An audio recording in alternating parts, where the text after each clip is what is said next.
ಎಲ್ಲರಿಗೂ ನಮಸ್ಕಾರ. ಇಂದು day 56 uniform ಚಾಲೆಂಜಲ್ಲಿ police constable ಎಕ್ಸಾಮ್ಗೆ ಇಂಪಾರ್ಟೆಂಟ್ ಕ್ವಶನ್ಸ್ ಡಿಸ್ಕಷನ್ ಮಾಡ್ತಾ ಹೋಗೋಣ.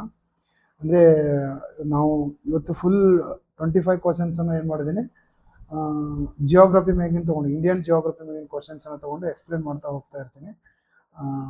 ಹೆಂಗಂದರೆ ಆನ್ಸರ್ ಯಾವ ಥರ ಇರುತ್ತೆ, ಅದನ್ನು ಯಾವ ಥರ ಎಕ್ಸ್ಪ್ಲೇನ್ ಮಾಡಬೇಕು ಅನ್ನೋದನ್ನ ಹೇಳ್ತಾ ಹೋಗ್ತೀನಿ. ಫಸ್ಟ್ ಕ್ವಶನ್ ಏನಿದೆ ಅಂತಂದರೆ, ಈ ಕೆಳಗಿನ ಯಾವ ದೇಶದೊಂದಿಗೆ ಭಾರತವು ಗರಿಷ್ಠ ಗಡಿಯನ್ನು ಹೊಂದಿದೆ ಅಂತ ಕೇಳಿದ್ದಾರೆ. ಓಕೆ, ನೋಡ್ರಿ, ಇಲ್ಲಿ ಏನೇನು ಕೊಟ್ಟಿದಾರ? ಪಾಕಿಸ್ತಾನ ಕೊಟ್ಟಿದಾರ, ಚೀನಾ ಕೊಟ್ಟಿದಾರ, ಆಮೇಲೆ ಬಾಂಗ್ಲಾದೇಶ್ ಕೊಟ್ಟಿದಾರ, ನೇಪಾಳ ಕೊಟ್ಟಿದಾರ. ಯಾವ್ದು ಆನ್ಸರ್ ಆಗ್ಬೋದು ಇಲ್ಲಿ? ಬಾಂಗ್ಲಾದೇಶ್. ನೋಡ್ರಿ, ಬಾಂಗ್ಲಾದೇಶ್ ಏನು ಭಾರತದ ಗರಿಷ್ಠ ಉದ್ದದ ಗಡಿಯನ್ನು ಹಂಚಿಕೊಂಡಿದೆ. ಯಾವುದು? ಬಾಂಗ್ಲಾದೇಶ್. ಓಕೆ, ಏನು ಎಷ್ಟು ಹಂಚ್ಕೊಂಡೈತೆ ಅನ್ನೋದನ್ನ ನಾವು ನೋಡ್ಬೇಕಿಲ್ಲಿ. ನೋಡಿ ಎಷ್ಟೆಷ್ಟಿದೆ ಅಂತಂದ್ರೆ,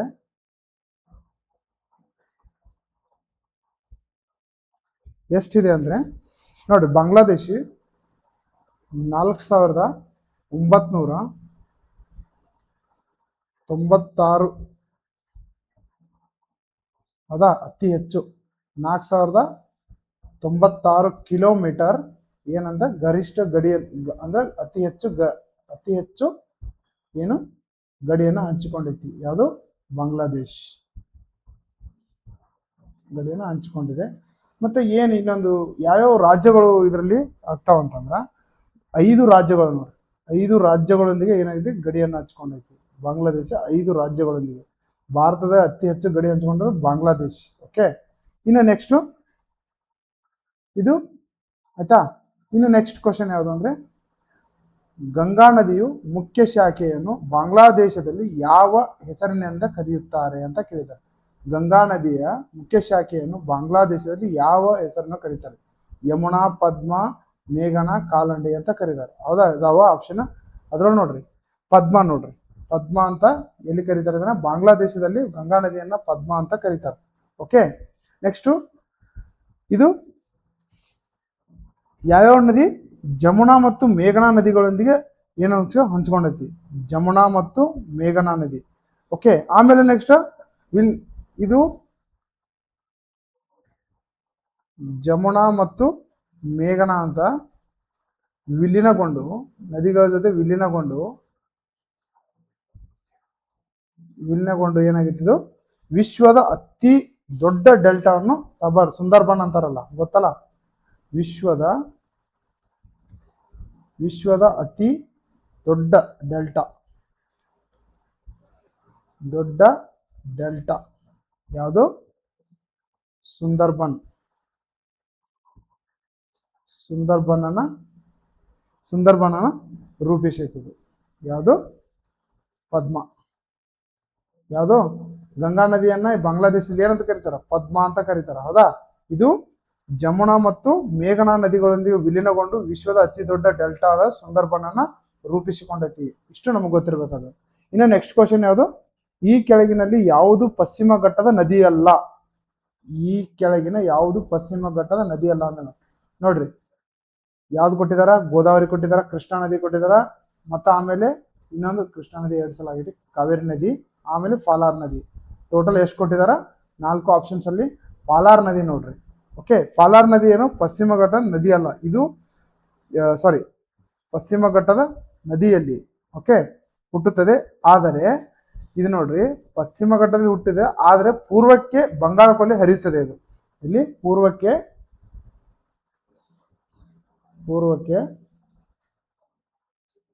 ಬಂಗಾಳ ಕೊಲ್ಲಿಯಲ್ಲಿ ಹರಿಯುತ್ತದೆ. ಇಷ್ಟು ನಮ್ಗೆ ಗೊತ್ತಿರ್ಬೇಕು. ಅದು ಇದರ ಪಾಲಾರ್ ನದಿಯು ಮಧ್ಯಂತರ ಹರಿವಿಗೆ ಹೆಸರಾಗಿದೆ. ಇದು ಮಧ್ಯಂತರವಾಗಿ, ಅಂದ್ರೆ ಜಾಸ್ತಿ ಇದು ಏನು ನೀರು ಇರುವುದಿಲ್ಲ, ಅಂದ್ರೆ ಹಾಗೆ ಮಧ್ಯಂತರವಾಗಿ ಅಷ್ಟೇ. ಮಳೆ ಸೀಸನ್ ಅಂದ್ರೆ ಮಳೆಗಾಲ ದಿನ ಅಷ್ಟು ಹರಿಯೋದು, ಆ ತರ ಇರೋದು. ಇದು ಅಂದ್ರೆ ಪಾಲಾರ್ ನದಿ ಮಧ್ಯಂತರ ಹರಿವಿಗೆ ಹೆಸರುವಾಗಿದೆ. ಹೆಸರುವಾಸಿಯಾಗಿದೆ. ಯಾವುದು? ಪಾಲಾರ್ ನದಿ. ಪಶ್ಚಿಮ ಘಟ್ಟದ ನದಿ ಅಲ್ಲ ಅಂತ ಕೇಳಿದಾರೆ, ಅದು ಯಾವುದು? ಪಾಲಾರ್ ನದಿ ಅಲ್ಲ. ನೋಡ್ರಿ, ಓಕೆ. ಇದು ಗೊತ್ತಿರ್ಬೇಕಾದ್ರೆ. ಇನ್ನು ನೆಕ್ಸ್ಟ್ ಲಡಾಖದಲ್ಲಿ ಪ್ರದೇಶದಲ್ಲಿರುವ ಸ್ತೋಮರರಿ ಎಂಬುದು ಏನು? ಇದು ಪರ್ವತನ ಅಥವಾ ಸರೋವರನ ಅಥವಾ ನದಿನ ಅಥವಾ ಪರ್ವತ ಪಾಸ್ ಅಂತ ಕೇಳಿದಾರೆ. ಇದು ಯಾವ್ದಂದ್ರೆ ಸರೋವರ ನೋಡ್ರಿ. ಇದು ಒಂದು ಸರೋವರ ಸ್ತೋಮರರಿ ಅಂತ. ಇದು ಕೇಂದ್ರಾಡಳಿತ ಎತ್ತರದ ಸರೋವರ. ಇದು ಈ ಕೇಂದ್ರಾಡಳಿತದ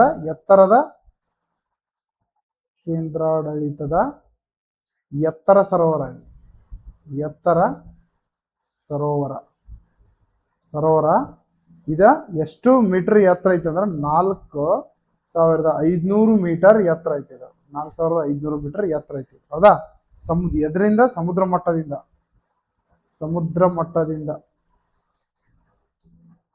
ಮಟ್ಟದಿಂದ ಎಷ್ಟು? ಅಷ್ಟೇ. ಇದನ್ನ ವಿಶ್ವದ ಅತಿ ಎತ್ತರ ಸಮುದ್ರಗಳಲ್ಲಿ ಒಂದು. ಇದು ವಿಶ್ವದ ಅತಿ ಎತ್ತರ ಸಮುದ್ರದಲ್ಲಿ ಸರೋವರಗಳಲ್ಲಿ ಇದು ಒಂದು ನೋಡಿ. ಇದು ಒಂದು ಸ್ತೋಮರರಿ ಅಂತಂದ್ರೆ ಇದೊಂದು ಕೇಂದ್ರಾಡಳಿತದ ಅತಿ ಎತ್ತರದ ಸರೋವರ. ಎಷ್ಟು? ಸಮುದ್ರ ಮಟ್ಟದಿಂದ ಎಷ್ಟೈತಿ? 4500 ಮೀಟರ್. ವಿಶ್ವದ ಅತಿ ಎತ್ತರದ ಸರೋವರದಲ್ಲಿ ಇದು ಒಂದು ಅಂತ ಹೇಳ್ತಾರೆ. ಇನ್ನು ನೆಕ್ಸ್ಟ್ ಕ್ವಶನ್, ಈ ಕೆಳಗಿನಲ್ಲಿ ಯಾವುದು ಉಷ್ಣವಲಯದ ಅರಣ್ಯ ಸಂಶೋಧನಾ ಸಂಸ್ಥೆ ಸರಿಯಾದ ಸ್ಥಳಗಳಾಗಿದೆ? ಹೌದಾ? ಯಾವುದು ಉಷ್ಣವಲಯದ ಒಂದು ಇದಂತ ಕೇಳಿದಾರ ಅವರು. ನೋಡ್ರಿ, ಜೋಧ್ಪುರ್ ಕೊಟ್ಟಿದಾರ. ಆಮೇಲೆ ನೆಕ್ಸ್ಟ್ ಯಾವ್ದು ಕೊಟ್ಟಿದಾರ? ಜಬ್ಬಲ್ಪುರ್ ಕೊಟ್ಟಿದ್ದಾರೆ, ಮಿಡ್ನಾಪುರ್ ಕೊಟ್ಟಿದ್ದಾರೆ, ಭೂಪಾಲ್ ಕೊಟ್ಟಿದ್ದಾರೆ. ಓಕೆ, ಇದು ಗೊತ್ತಿರ್ಬೋದು. ನಮ್ದು ಭಾರತದ ಅರಣ್ಯ ಸಂಶೋಧನಾ ಸ್ಥಳ ಎಲ್ಲೈತೆ ಅಂದ್ರೆ ಜಬ್ಬಲ್ಪುರ್. ನೋಡ್ರಿ, ಭಾರತದ ಅರಣ್ಯ ಸಂಶೋಧನಾ ಸಂಸ್ಥೆ ಎಲ್ಲೈತೆ? ಜಬ್ಬಲ್ಪುರ್. ಆನ್ಸರ್ ಯಾವುದು? ಜಬ್ಬಲ್ಪುರ್. ಇದು ನೋಡ್ರಿ, ಇದು ಪರಿಸರ. ನೋಡ್ರಿ, ಪರಿಸರ ಮತ್ತು ಅರಣ್ಯ ಹವಾಮಾನ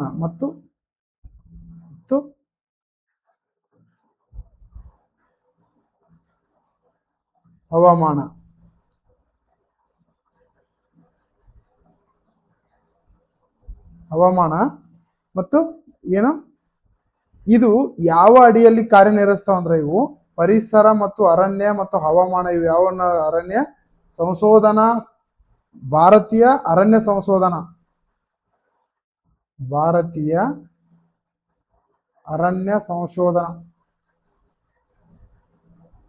ಸಂಶೋಧನಾ ಕಾರ್ಯದ ಅಡಿಯಲ್ಲಿ ಇದು ಕಾರ್ಯನಿರ್ವಹಿಸ್ತಾವೆ. ಇದರ ಅಡಿಯಲ್ಲಿ ಕಾರ್ಯನಿರ್ವಹಿಸ್ತವೆ. ಯಾವುದು? ಪರಿಸರ ಮತ್ತು ಅರಣ್ಯ ಮತ್ತು ಹವಾಮಾನ. ಇವು ಮೂರು ಏನದು ಭಾರತೀಯ ಅರಣ್ಯ ಸಂಶೋಧನಾ ಕಾರ್ಯ ಅಡಿಯಲ್ಲಿ ಏನ್ ಮಾಡ್ತಾವ? ನಿರ್ವಹಿಸ್ತಾವ. ಉಷ್ಣವಲಯದ ಅರಣ್ಯ ಸಂಶೋಧನಾ ಸಂಸ್ಥೆಯಲ್ಲಿ ಐತಿ ಅಂದ್ರೆ ಜಬ್ಬಲ್ಪುರ್. ನೋಡ್ರಿ, ಈ ಜಬ್ಬಲ್ಪುರದಾಗ ಐತಿ. ಇನ್ನು ನೆಕ್ಸ್ಟ್, ಈ ಕೆಳಗಿನಲ್ಲಿ ಭಾರತ ಯಾವ ಪ್ರಸ್ಥಭೂಮಿಯಲ್ಲಿ ಪ್ರಮುಖ ಕಬ್ಬಿನ, ಅದಿರು ಮತ್ತು ಉಕ್ಕಿನ ಕೈಗಾರಿಕೆಗಳಿವೆ? ಹೌದಾ? ಭಾರತದ ಯಾವ ಪ್ರಸ್ಥಭೂಮಿಯಲ್ಲಿ ಕಬ್ಬಿನ ಮತ್ತು ಉಕ್ಕಿನ ಕೈಗಾರಿಕೆ? ಡೆಕ್ಕನ್, ತೆಲಂಗಾಣ, ಛೋಟಾ ನಾಗ್ಪುರ್ ಮತ್ತು ಮಾಳ್ವಾ ಅಂತ ಐತಿ. ಇದರ ಆನ್ಸರ್ ಯಾವುದು? ಛೋಟಾ ನಾಗ್ಪುರ್. ನೋಡ್ರಿ, ಛೋಟಾ ನಾಗ್ಪುರದಲ್ಲಿ ಕಬ್ಬಿನ ಅದಿರು, ಹೌದು, ಮತ್ತು ಕಬ್ಬಿನ ಅದಿರು ಮತ್ತ ನೆಕ್ಸ್ಟ್ ಇನ್ನೊಂದು ನೀರು ಮತ್ತ ನಿಕ್ಷೇಪಗಳು, ಕಬ್ಬಿಣದ ನಿಕ್ಷೇಪಗಳು. ಆಮೇಲೆ ನೆಕ್ಸ್ಟ್ ಇನ್ನೊಂದು ನೀರು ಮತ್ತು ಸಾರಿಗೆ ಸೌಲಭ್ಯ. ನೀರು ಮತ್ತು ಸಾರಿಗೆ ಸೌಲಭ್ಯಗಳನ್ನು ಉಕ್ಕಿನ ಕೈಯಲ್ಲಿ ಪ್ರಮುಖವಾಗಿ ಇದನ್ನ ಮಾಡ್ತಾರ. ಹೌದಾ? ಓಕೆ, ಇನ್ನು ನೆಕ್ಸ್ಟ್ ಛೋಟಾ ನಾಗ್ಪುರ್. ನೋಡಿ, ಭಾರತದ ಯಾವ ಪ್ರಸ್ಥಭೂಮಿಯಲ್ಲಿ ಪ್ರಮುಖ ಕಬ್ಬಿನ, ಅದಿರು, ಉಕ್ಕಿನ ಕಾರ್ಖಾನೆಗಳು? ಛೋಟಾ ನಾಗ್ಪುರ್. ನೋಡಿ, ಇಷ್ಟು ಗೊತ್ತಿರಬೇಕಾದದ್ದು. ಇನ್ನು ನೆಕ್ಸ್ಟ್, ಈ ಕೆಳಗಿನಲ್ಲಿ ಯಾವ ರಾಜ್ಯದ ಭಾರತ ಒಟ್ಟು ರೇಷ್ಮೆಯನ್ನು 50% ಅಂದ್ರೆ 50% ಪ್ರತಿಶತದಷ್ಟು ಉತ್ಪಾದಿಸುತ್ತದೆ ಅಂತ ಕೇಳಿದ್ದಾರೆ. ಇಲ್ಲಿ ಕರ್ನಾಟಕ, ತಮಿಳುನಾಡು, ಜಮ್ಮು ಕಾಶ್ಮೀರ, ಆಸಾಂ ಅಂತ ಕೊಟ್ಟಿದ್ದಾರೆ. ಆನ್ಸರ್ ಯಾವುದು? ಕರ್ನಾಟಕ. ನೋಡ್ರಿ, ಇದನ್ನ ನಾವು ರೇಷ್ಮೆ ರಾಜ್ಯ ಅಂತ ಕರಿತೀವಿ. ಕರ್ನಾಟಕವನ್ನ ಏನಂತ ಕರಿತೀವಿ? ರೇಷ್ಮೆ ರಾಜ್ಯ ಅಂತ ಕರಿತೀವಿ. ಓಕೆ, ನಾವು ಕರ್ನಾಟಕದಲ್ಲಿ 50% ಯಾವ್ದಾನ ರೇಷ್ಮೆಯನ್ನ ನಾವು ಉತ್ಪಾದನೆ ಮಾಡ್ತೀವಿ. ಯಾವುದು ಮಲ್ಬರಿ ನೋಡ್ರಿ, ಮಲ್ಬರಿನ ಜಾಸ್ತಿ ಉತ್ಪಾದನೆ ಮಾಡ್ತೀವಿ. ಮಲ್ಬರಿ ರೇಷ್ಮೆಯನ್ನ ಜಾಸ್ತಿ ಉತ್ಪಾದನೆ ಮಾಡ್ತೀವಿ. ಇದು ನಮ್ಗೆ ಗೊತ್ತಿರ್ಬೇಕು. ರಾಜ್ಯದ ಯಾವ ಒಟ್ಟು ರೇಷ್ಮೆ ಉತ್ಪಾದನೆಯಲ್ಲಿ ನಾವು ಪ್ರತಿಶತ ಇದು ಮಾಡ್ತೀವಿ. ಇನ್ನು ನೆಕ್ಸ್ಟ್, ಈ ಕೆಳಗಿನಲ್ಲಿ ಯಾವ ಪರ್ವತವು ಪೂರ್ವ ಘಟ್ಟಗಳ ಭಾಗವಲ್ಲ ಅಂತ ಕೇಳಿದ್ದಾರೆ. ಓಕೆ, ಶರಾಯು, ಮತ್ತೆ ನೆಕ್ಸ್ಟ್ ಜಾವಡಿ ಬೆಟ್ಟಗಳು, ನಲ್ಲಮಲ್ಲ ಬೆಟ್ಟಗಳು, ಅಣೈಮಲೈ ಬೆಟ್ಟಗಳು ಅಂತ ಕೇಳಿದ್ದಾರೆ. ಹೌದಾ? ಯಾವುದು ಇದ್ರೋಗ ಅಂತಂದ್ರ ನಾವು ನೋಡ್ಬೇಕಾದದ್ದು ನೋಡ್ರಿ, ಇಲ್ಲಿ ಬೆಟ್ಟಗಳು ಅಂತ ಬಂದಾಗ ನಾವು ಸ್ವಲ್ಪ ಪೂರ್ವ ಬೆಟ್ಟಗಳು ಮತ್ತು ಪಶ್ಚಿಮ ಬೆಟ್ಟಗಳಲ್ಲಿ ನೋಡ್ತೀವಿ. ಓಕೆ, ನೋಡ್ರಿ ಯಾವ್ದಂದ್ರ ಅಣ್ಣಾಮಲೈ ಬೆಟ್ಟಗಳು. ನೋಡ್ರಿ, ಅಣ್ಣಾಮಲೈ ಬೆಟ್ಟಗಳು ಎಲ್ಲಿ ಪೂರ್ವದಲ್ಲಿ ಬರುವುದಿಲ್ಲ. ಅಣ್ಣಾಮಲೈ ಬೆಟ್ಟಗಳು ಪೂರ್ವದಲ್ಲಿ ಬರುವುದಿಲ್ಲ. ಎಲ್ಲಿ ಬರ್ತಾವೆ ಇವು? ಪೂರ್ವ ಬೆಟ್ಟಗಳ ಭಾಗವಲ್ಲ ಇದು. ಇದು ಪಶ್ಚಿಮ ಘಟ್ಟ. ಓಕೆ, ಪಶ್ಚಿಮ ಘಟ್ಟದ ಪ್ರದೇಶಗಳಲ್ಲಿ ಬರುತ್ತವೆ ನಲ್ಲಮಲ್ಲ ಬೆಟ್ಟಗಳು. ಅಣೈಮಲೈ ಬೆಟ್ಟಗಳು ಎಲ್ಲಿ ಬರ್ತಾವ? ಪಶ್ಚಿಮ ಘಟ್ಟಗಳಲ್ಲಿ ಬರ್ತಾವ. ಪಶ್ಚಿಮ ಘಟ್ಟಗಳಲ್ಲಿ ಏನು ಬರ್ತದೆ? ಅಣೈಮಲೈ ಬೆಟ್ಟಗಳು. ಇದು ಯಾವ ಯಾವ ಭಾಗದಲ್ಲಿ? ತಮಿಳುನಾಡು ಪ್ಲಸ್ ಮತ್ತು ಕೇರಳ. ನೋಡ್ರಿ, ಕೇರಳ ಭಾಗಗಳಲ್ಲಿ ಕಂಡು ಬರ್ತೈತಿ ಅಣೈಮಲೈ ಬೆಟ್ಟಗಳು. ಮತ್ತ ಇದರಲ್ಲಿ ಅಣೈಮುಡೈ ಎತ್ತರದ ಪರ್ವತ ಶ್ರೇಣಿ.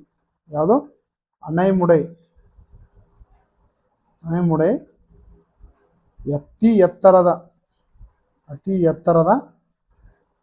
ಅತಿ ಎತ್ತರದ ಶ್ರೇಣಿ.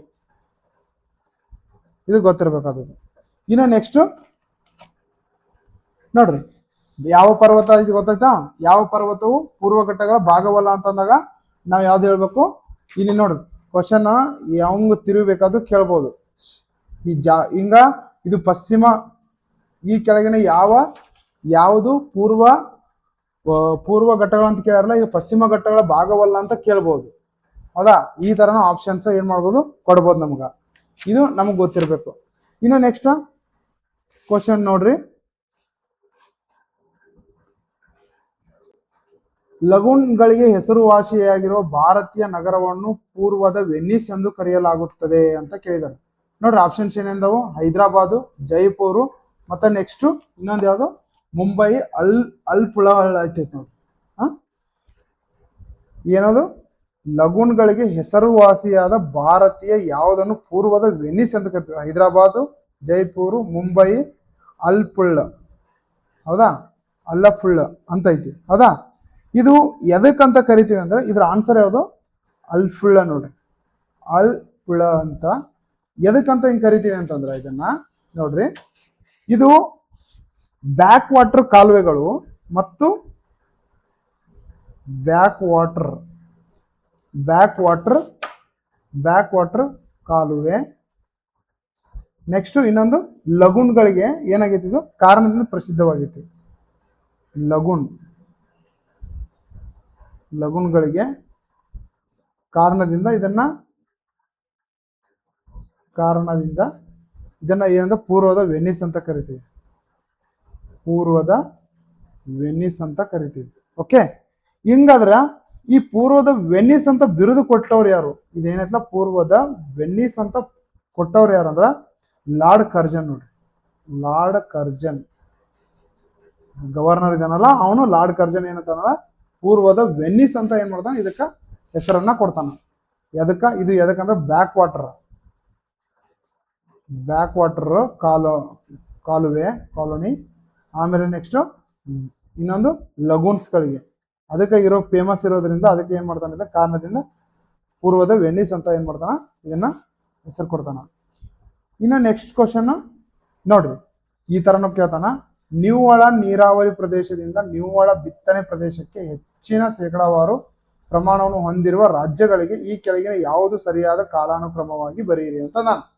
ಕಾಲಾನುಕ್ರಮವಾಗಿ ನೋಡ್ರಿ, ಉತ್ತರ ಪ್ರದೇಶ, ಪಂಜಾಬ, ಹರಿಯಾಣ, ತಮಿಳುನಾಡು. ಆಮೇಲೆ ಪಂಜಾಬ, ಹರಿಯಾಣ, ಉತ್ತರ ಪ್ರದೇಶ, ತಮಿಳುನಾಡು, ಪಂಜಾಬ, ಉತ್ತರ ಪ್ರದೇಶ, ತಮಿಳುನಾಡು, ಹರಿಯಾಣ, ಆಮೇಲೆ ಹರಿಯಾಣ, ಪಂಜಾಬ, ಹರಿಯಾಣ, ಉತ್ತರ ಪ್ರದೇಶ ಅಂತ ಕೊಟ್ಟಾನ. ಕಾಲಾನುಕ್ರಮವಾಗಿ ಬರಿ ಅಂತ ಕೊಡ್ಬೋದು ಒಂದೊಂದ್ಸಲ. ಓಕೆ, ನಾವು ಇವಾಗ ಏನ್ ಮಾಡ್ಬೇಕು? ಇದನ್ನ ಏನ್ ಮಾಡ್ಬೇಕು? ಕೆಳಗಿನ ಅಂದ್ರೆ ಏನ್ ಬರಿಬೇಕು? ಇದನ್ನ ಸರಿಯಾದ ಕಾಲಾನುಕ್ರಮವಾಗಿ ಬರಿಬೇಕು. ಓಕೆ, ನೋಡ್ರಿ ಏನಿದೆ ಇದು? ಇದ್ರ ಆನ್ಸರ್ ಬಂದು ಏನಾಗುತ್ತಾ? ಪಂಜಾಬ್, ಪಂಜಾಬ್, ಹರಿಯಾಣ ಮತ್ತು ಉತ್ತರ ಪ್ರದೇಶ, ತಮಿಳುನಾಡು ನೋಡಿ. ಪಂಜಾಬ್, ಹರಿಯಾಣ, ಉತ್ತರ ಪ್ರದೇಶ ಮತ್ತು ತಮಿಳುನಾಡು. ಇದು ನಿವ್ವಳ ಬಿತ್ತನೆ ಪ್ರದೇಶಕ್ಕೆ ಶೇಕಡಾ ಹೆಚ್ಚಿನ ಪ್ರಮಾಣದ ಹೊಂದಿರುವ ರಾಜ್ಯಗಳಿಗೆ ನಾವು ಯಾವ್ಯಾವ ಸರಿಯಾದ ಕಾಲಮಾನ ಅಂದ್ರೆ ಪಂಜಾಬ್, ಹರಿಯಾಣ, ಉತ್ತರ ಪ್ರದೇಶ ಮತ್ತು ತಮಿಳುನಾಡು ಅಂತ ಹೇಳ್ತೀವಿ.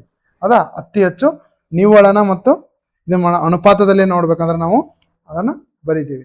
ಇನ್ನು ನೆಕ್ಸ್ಟ್ ಕ್ವಶನ್ ಯಾವ್ದಂತಂದ್ರೆ, ಈ ಕೆಳಗಿನ ಭಾರತದ ಭೂಕಂಪದ ಫೀ ಅಡಿಯಲ್ಲಿ ಬರುತ್ತವೆ. ಈ ಕೆಳಗಿನದು ಯಾವುದು? ಕಾಶ್ಮೀರ್ ಕೊಟ್ಟಾರ, ಪಂಜಾಬ್ ಕೊಟ್ಟಾರ, ಭಾರತ ಕೊಟ್ಟಾರ, ರನ್ ಆಫ್ ಕಚ್, ಈಶಾನ್ಯ ಅಂತ ಕೊಟ್ಟಾರ. ಹೌದಾ? ಹಂಗಾದ್ರೆ ಯಾವ ಇದ್ರೋಗ ಅಂತಂದ್ರ ನೋಡ್ರಿ, 1, 2, 3 3 ಬರ್ತಾವ ನೋಡ್ರಿ. 1, 3 ಯಾವುದು? ಕಾಶ್ಮೀರು ಮತ್ತು ನೆಕ್ಸ್ಟ್ ಈಶಾನ್ಯ ಭಾರತ. ಹೌದಾ? ಓಕೆ. ಆಮೇಲೆ ನೆಕ್ಸ್ಟ್ 1, 3, 4 ಅಂತ ಕೊಟ್ರ. ಕಾಶ್ಮೀರು, ಆಮೇಲೆ ಈಶಾನ್ಯ, ರನ್ ಆಫ್ ಕಚ್ ಅಂತ ಕೊಟ್ರ. ಅಂದ್ರೆ ಫೀ ಅಡಿಯಲ್ಲಿ ಭೂಕಂಪದ ವಲಯಗಳಲ್ಲಿ ವಿ ಅಡಿಯಲ್ಲಿ ಬರುವಂತಹ ಭೂಕಂಪದ ವಲಯಗಳು ನೋಡ್ರಿ. 2, 3, 4 ಅಂತ ಕೊಟ್ರ. 2 ಅಂದ್ರೆ ಯಾವುದು? ಪಂಜಾಬ್ದಲ್ಲಿ ಭೂಕಂಪ ಆಗೋದಿಲ್ಲ. ಹೌದಾ? ಅಂದ್ರೆ ವಿ ಅಂತ ಆ ವಲಯದಲ್ಲಿ ಬರೋದಿಲ್ಲ ಪಂಜಾಬ್. ಅಂದ್ರೆ ವಿ ವಲಯದಲ್ಲಿ ಬರ್ತಕ್ಕಂಥ ಯಾವ ಅಂದ್ರೆ ಕಾಶ್ಮೀರ, ಈಶಾನ್ಯ ಭಾರತ, ಆಮೇಲೆ ನೆಕ್ಸ್ಟ್ ರನ್ ಆಫ್ ಕಚ್. ಅಂದ್ರೆ 1, ಇನ್ನೊಂದು 3, 1, 4 ಇದು ಸರಿಯಾದ ಆನ್ಸರ್ ನೋಡ್ರಿ. ಓಕೆ ನೋಡ್ರಿ, 1, 3, 4 ಐತಾನ? 1, 3, 4 ಐತಾ? ಇದು ಭೂಕಂಪನ ವಲಯದ ವಿಯರ ಅಡಿಯಲ್ಲಿ ಬರುವಂತಕ್ಕಂಥ ಯಾವ? ಕಾಶ್ಮೀರು, ಈಶಾನ್ಯ ಭಾರತ ಮತ್ತು ರನ್ ಆಫ್ ಕಚ್ ನೋಡ್ರಿ. ಇವು 3 ಏನ್ ಬರ್ತಾವ ಅಂದ್ರೆ ವಿ ಅಡಿಯಲ್ಲಿ ಬರ್ತಾವ. ಇನ್ನು ನೆಕ್ಸ್ಟ್ ಕ್ವಶನ್ ಯಾವ್ದು ನೋಡ್ರಿ, ಈ ಕೆಳಗಿನಲ್ಲಿ ಹಿಮಾಲಯದ ಕೆಲವು ಭಾಗಗಳು, ಹೊಂದಾಣಿಕೆಗಳು ಮತ್ತು ಅವುಗಳ ರಚನೆಯ ಅವಧಿಯಲ್ಲಿ ಸರಿಯಾಗಿ ಬರೆಯಿರಿ ಅಂದಾರ. ಸರಿಯಾಗಿವೆ ಅಂತ ಬರಿ ಅಂದಾರ. ಓಕೆ, ಏನು ಯಾವ್ಯಾವ್ದು ಯುಗದಲ್ಲಿ ಬರುತ್ತವೆ ಅಂತ ಬರಿ ಅಂದಾರ. ಬೃಹತ್ ಹಿಮಾಲಯ ಯಾವ್ದು ಬರ್ತದೆ? ಈಸೋಯಿನ್ ಯುಗದಾಗ ಬರ್ತೈತಿ, ಯೋಸಿನ್ ಯುಗ. ಆಮೇಲೆ ಕೆಳ ಹಿಮಾಲಯ ಮಿಸೋಯಿಸಿನ್ ಅವಧಿಯೊಳಗ, ಶಿವಾಲಿಕ ಪ್ಲಿಯೋಸಿನ್ ಅವಧಿ. ಈ ಅವಧಿಯೊಳಗ ಯಾವ್ಯಾವ ಬರ್ತಾವ ಅಂತ ನೋಡಂದಾರ. ಹೌದಾ? ನೋಡ್ರಿ, ಬೃಹತ್ ಹಿಮಾಲಯ ನೋಡ್ರಿ, ಗ್ರೇಟ್ ಹಿಮಾಲಯ ಅಂತ ಕರಿತೀವಿ ಇದನ್ನ ನಾವು. ಆಮೇಲೆ ನೆಕ್ಸ್ಟ್ ಲೆಸ್ಸರ್ ಹಿಮಾಲಯ. ಹೌದಾ? ಆಮೇಲೆ ಶಿವಾಲಿಕ್ ಹಿಮಾಲಯ ಅಂತ ತಿಳಿಸೋರಿ. ಇವು 3 ಏನ್ ಮಾಡ್ತಾವ ಅಂದ್ರೆ ಆಯಾ ಯುಗದಾಗ ಅದಾವು. ಬೃಹತ್ ಹಿಮಾಲಯ ಇಯೋಸಿನ್ ಯುಗದಾಗ ಬರ್ತಾವ. ಆಮೇಲೆ ಕೆಳ ಹಿಮಾಲಯ ಮಿಯೋಸಿನ್ ಅವಧಿಯೊಳಗ ಬರ್ತಾವ. ಆಮೇಲೆ ಶಿವಾಲಿಕ್ ಹಿಮಾಲಯ ಪ್ಲಿಯೋಸಿನ್ ಒಳಗೆ ಬರ್ತಾವ. ಅಂದ್ರೆ 1, 2, 3 ಕರೆಕ್ಟ್ ಅದಾವ ಅಂತ ಅರ್ಥ. ಹೌದಾ? Answer D. 1, 2, 3 ಒಳಗ ಆನ್ಸರ್ ಡಿ ಕರೆಕ್ಟ್ ಐತಿ. ಇನ್ನು ನೆಕ್ಸ್ಟ್, ಈ ಕೆಳಗಿನ ಭಾರತದ ಹಿಮಾಲಯ ಶ್ರೇಣಿ ಅತ್ಯುನ್ನತ ಶಿಖರ ಯಾವುದು ಅಂದಾರ. ಹೌದಾ? ನಿಮ್ಗೆ ಗೊತ್ತಿರೋದು ಕಾಂಚನಜುಂಗ ನೋಡ್ರಿ. ಕಾಂಚನಜುಂಗ ಇದು ಆನ್ಸರ್. ಕಾಂಚನಜುಂಗ ನೋಡ್ರಿ, ಕಾಂಚನಜುಂಗ ಎಷ್ಟು ಎತ್ತರ ಐತಿದು? 28,159 ಅಡಿ ಮೀಟರ್ ಎತ್ತರ ನೋಡ್ರಿ, ಎತ್ತರ ಐತಿ. ಹೌದಾ? ಭಾರತ ಹಿಮಾಲಯ ಶ್ರೇಣಿ ಅತ್ಯುನ್ನತ ಶಿಖರ ಕಾಂಚನಜುಂಗ. ಓಕೆ, ಯಾವ ರಾಜ್ಯದಲ್ಲಿ ಇದು? ಸಿಕ್ಕಿಂ ನೋಡ್ರಿ, ಸಿಕ್ಕಿಂ ರಾಜ್ಯದಲ್ಲಿ ಐತಿ. ಸಿಕ್ಕಿಂ ರಾಜ್ಯದಲ್ಲಿ ನೇಪಾಳ ಗಡಿ. ಓಕೆ, ಇಷ್ಟು ಗೊತ್ತಿರಬೇಕಾದ್ರು. ಇದು ವಿಶ್ವದ 3ನೇ ಅತಿ ಎತ್ತರದ ಹಿಮಾಲಯ ಶ್ರೇಣಿ. ವಿಶ್ವದ ಅತಿ ಎತ್ತರದ ಮೂರನೇ ಶ್ರೇಣಿ, ಪರ್ವತ ಶ್ರೇಣಿ. ಓಕೆ, ಕಾಂಚನಜುಂಗ ಎಲ್ಲಿ ಬರ್ತದೆ? ಸಿಕ್ಕಿಮ. ಅದು ನೇಪಾಳದ ಗಡಿಯಲ್ಲಿ ಬರ್ತದೆ. ಎಷ್ಟು ಎತ್ತರ? 28,159 ಮೀಟರ್ ಎತ್ತರ. ಇದು ವಿಶ್ವದ ಅತಿ ಎತ್ತರದ ಪರ್ವತ ಶ್ರೇಣಿ. ಇನ್ನು ನೆಕ್ಸ್ಟ್, ಭಾರತದ ಏಕೈಕ ಮಣ್ಣಿನ ಜ್ವಾಲಾಮುಖಿಯು ಈ ಕೆಳಗಿನ ಯಾವ ದ್ವೀಪದ ಸ್ಪಷ್ಟವಾಗಿದೆ? ಅದ ಯಾವ ದ್ವೀಪದಲ್ಲಿ ಸ್ಪಷ್ಟವಾಗಿದೆ ಅಂತ ಕೇಳಿದ್ದಾರೆ.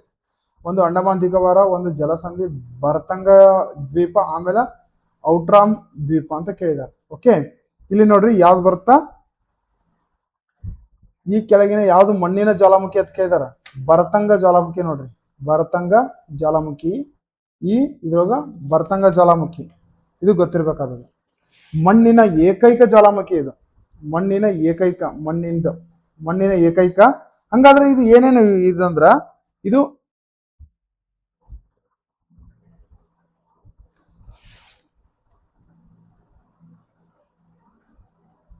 ದ್ವೀಪ, ಬರತಂಗ, ಔಟ್ರಾಮಾನ್ ದ್ವೀಪ ಅಂತ ಕೇಳಿದಾರೆ. ಹೌದಾ?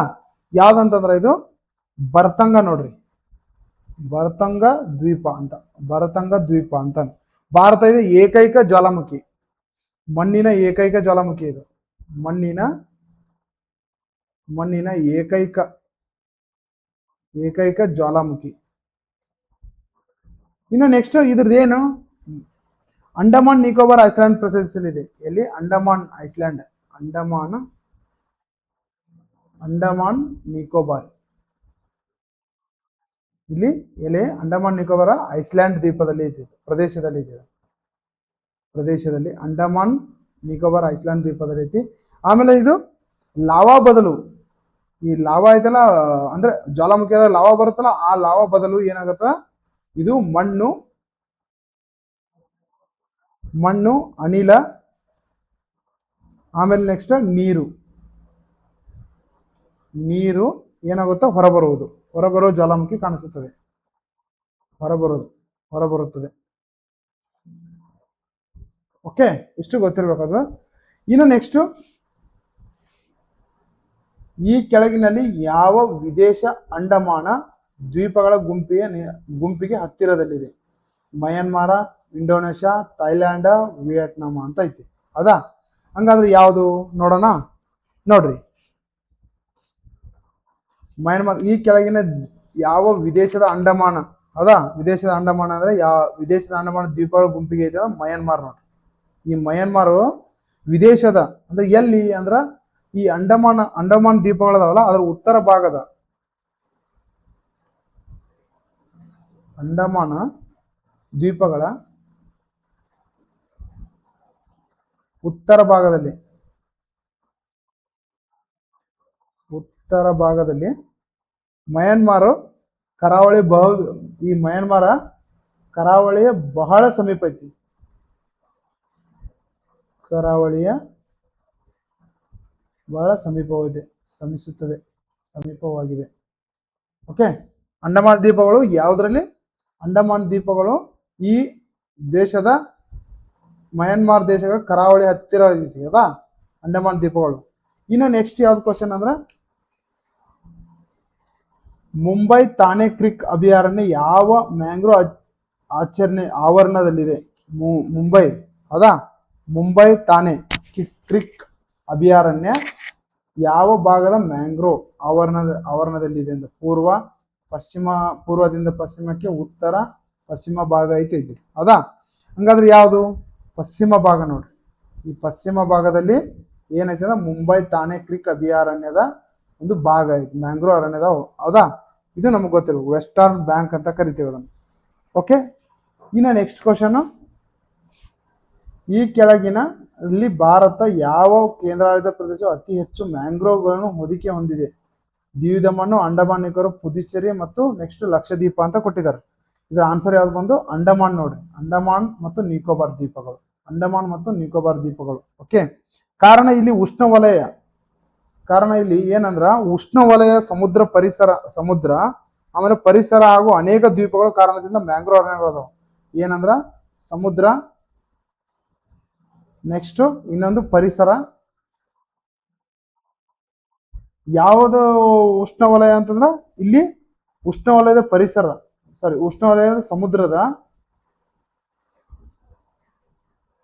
ಉಷ್ಣವಲಯದ ಸಮುದ್ರ ಮತ್ತು ಪರಿಸರ. ಆಮೇಲೆ ನೆಕ್ಸ್ಟ್ ಅನೇಕ ದ್ವೀಪಗಳ ಕಾರಣದಿಂದ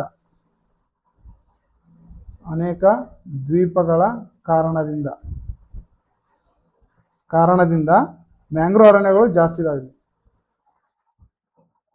ಮ್ಯಾಂಗ್ರೋವ್ ಅರಣ್ಯಗಳು ಕಾರಣ. ಓಕೆ, ಈ ಕೆಳಗಿನ ಭಾರತದ ಯಾವ ಕೇಂದ್ರಾಡಳಿತದ ಪ್ರದೇಶವು ಅತಿ ಹೆಚ್ಚು ಮ್ಯಾಂಗ್ರೋವ್ ಹೊದಿಕೆಯನ್ನು ಹೊಂದಿದೆ ಅಂದ್ರೆ ಅಂಡಮಾನ್ ನಿಕೋಬಾರ್ ಅಂತ ಹೇಳ್ಬೋದು ನೋಡಿ. ಓಕೆ, ನೆಕ್ಸ್ಟ್ ಕ್ವಶನ್ ಯಾವುದು ಅಂದ್ರೆ, ಯಮುನಾ ನದಿಯು ಈ ಕೆಳಗಿನ ಯಾವ ನದಿಯಿಂದ ಹುಟ್ಟುತ್ತದೆ ಅಂತ ಕೇಳಿದ್ದಾರೆ. ಯಮುನಾ ನದಿಯು ಯಾವ್ದಂದ್ರೆ ಯಮುನೋತ್ರಿ. ನೋಡ್ರಿ, ಯಮುನೋತ್ರಿ ನದಿಯಿಂದ ಹುಟ್ಟುತ್ತದೆ, ಇದು ಗೊತ್ತಿರ್ಬೇಕಾದ. ಯಮುನೋತ್ರಿ ನದಿಯಿಂದ ಹುಟ್ಟುತ್ತದೆ. ಓಕೆ,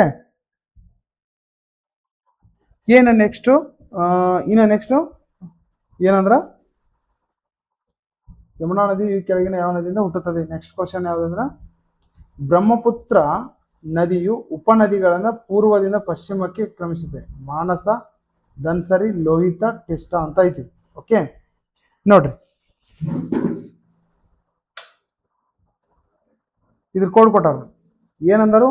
ಬ್ರಹ್ಮಪುತ್ರ ಉಪನದಿಗಳು ಪೂರ್ವದಿಂದ ಪಶ್ಚಿಮಕ್ಕೆ ಕ್ರಮಿಸುತ್ತವೆ ಅಂತ ಕೇಳಿದ್ದಾರೆ. ಹಂಗಾದ್ರೆ ನೋಡ್ರಿ, ಫಸ್ಟ್ ಒನ್ ಮಾನಸ ನೋಡೋಣ್ರಿ. ಓಕೆ, ಮಾನಸ ಆಸಾಂನಲ್ಲಿ ಪಶ್ಚಿಮಕ್ಕೆ,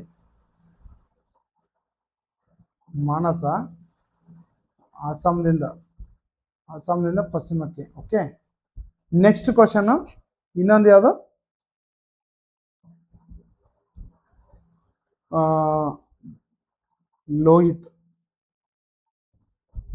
ಲೋಹಿತ್ ನದಿ ನೋಡ್ರಿ. ಲೋಹಿತ್ ನದಿ ಇದು ಅತ್ಯಂತ ಪೂರ್ವದ ಅರುಣಾಚಲ ಪ್ರದೇಶದಿಂದ, ಪೂರ್ವದಿಂದ ಅದು ಬರಲ್ಲ, ಪೂರ್ವದಿಂದ. ಆಮೇಲೆ ನೆಕ್ಸ್ಟ್ ಪೂರ್ವದಿಂದ ಒಂದಾಯ್ತು. ನೆಕ್ಸ್ಟ್ ಇನ್ನು ಪಶ್ಚಿಮದ ಆಸಾಂ ಭಾಗಕ್ಕೆ, ಆಸಾಂ ಇದು ಯಾವುದು? ಧನ್ಸರಿ ನೋಡ್ರಿ. ಈ ಧನ್ಸರಿ ನದಿ ಆಸಾಮಿನಲ್ಲಿ ಪಶ್ಚಿಮ ಭಾಗಕ್ಕೆ, ಆಸಾಮಿನ ಪಶ್ಚಿಮ ಭಾಗಕ್ಕೆ, ಆಸಾಮಿನ ಪಶ್ಚಿಮ ಭಾಗಕ್ಕೆ. ಆಮೇಲೆ ನೆಕ್ಸ್ಟ್ ಇನ್ನೊಂದು ತಿಸ್ತಾ ನೋಡ್ರಿ. ತಿಸ್ತಾ ಅಂತ ಕೊಟ್ಟಿದ್ದಾರೆ.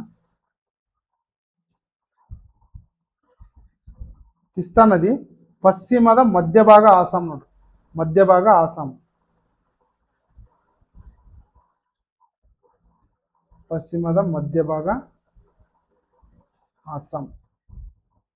ಅಂದ್ರೆ ಇವರು ಏನ್ ಕೇಳಿದ್ರು? ಉಪನದಿಗಳನ್ನು ಪೂರ್ವದಿಂದ ಪಶ್ಚಿಮಕ್ಕೆ ಕಾಲಾನುಕ್ರಮವಾಗಿ ಬರಿ ಅಂದಾರ ಅವರು. ಓಕೆ, ಫಸ್ಟ್ ಯಾವ್ದು ಬರುತ್ತಾ? ಒಂದನೇದ್ದು ನೋಡ್ರಿ, 3, 4, 1, 2. ಓಕೆ, ಆನ್ಸರ್ ಯಾವುದು ನೋಡ್ರಿ? ಫಸ್ಟು 3. ಇದು 3 ಅಂದ್ರೆ ಯಾವುದು? ಅತ್ಯಂತ ಪೂರ್ವದಲ್ಲಿ ಅರುಣಾಚಲ ಪ್ರದೇಶ ಭಾಗ.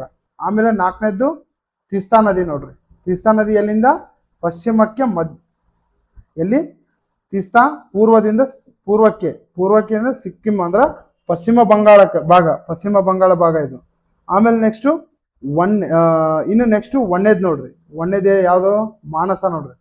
ಮಾನಸ ಎಲ್ಲಿಂದ ಅತ್ಯಂತ ಎಲ್ಲಿ? ಆಸಾಮಿನ ಪಶ್ಚಿಮಕ್ಕೆ, ಆಸಾಮದಿಂದ ಪಶ್ಚಿಮಕ್ಕೆ ನೋಡ್ರಿ. ಇನ್ನು ನೆಕ್ಸ್ಟ್ ಧನ್ಸರಿ ಎಲ್ಲಿಂದ? ಪಶ್ಚಿಮಕ್ಕೆ ಮಧ್ಯಭಾಗ. ಇದು ನಮಗೆ ಗೊತ್ತಿರಬೇಕಾದ್ದು. ಅಂದ್ರೆ ಇದು ಮ್ಯಾಪ್ ಇದ್ರೆ ಏನಾಗುತ್ತಾ, ಸ್ವಲ್ಪ ಗೊತ್ತಾಗುತ್ತಾ. ಇಲ್ಲಿ ನಾವು ಆನ್ಸರ್ ಅಷ್ಟ ನೋಡ್ಬೇಕಾಗತ್ತ. ಬ್ರಹ್ಮಪುತ್ರ ನದಿಯು ಉಪನದಿಗಳು ಪೂರ್ವದಿಂದ ಪಶ್ಚಿಮಕ್ಕೆ ಹರಿಯುವಂಥವು. ಯಾವಂದ್ರ ಪೂರ್ವದಿಂದ ಪಶ್ಚಿಮಕ್ಕೆ ಹರಿಯುವಂಥವು.